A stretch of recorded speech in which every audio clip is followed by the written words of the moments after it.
CSE seminar sa buong rehiyon ng Bicol isinagawa. Para sa kabuang detalye at impormasyon, narito si Kabalitaang Sam Sendon. Sam, ibalita mo.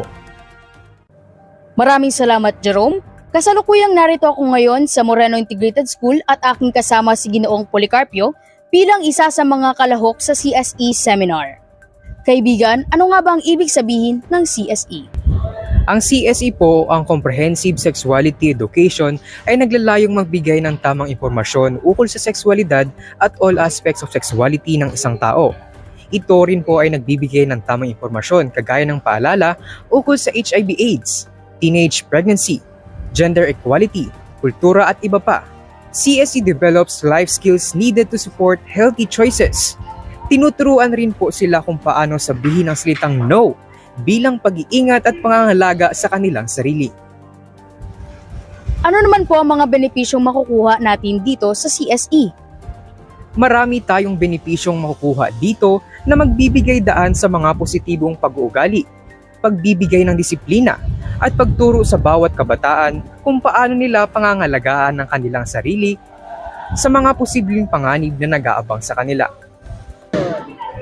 Salamat po. Mayroon lamang po akong huling katanungan, Ginoong Policarpio.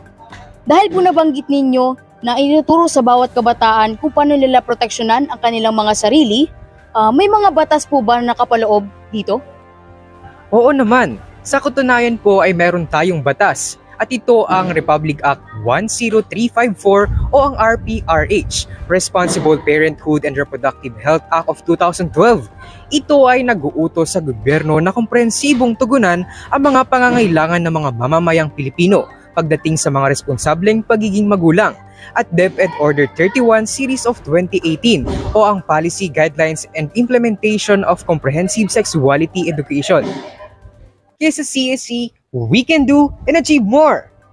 Iyan lamang po sa araw na ito. Ako po si Sam Sendon, balik sa sesyon. Maraming salamat, Sam. Iyan ang tampok natin sa araw na ito. Kaya't laging tatandaan, sa CSE, we can do and achieve more. Maraming salamat po.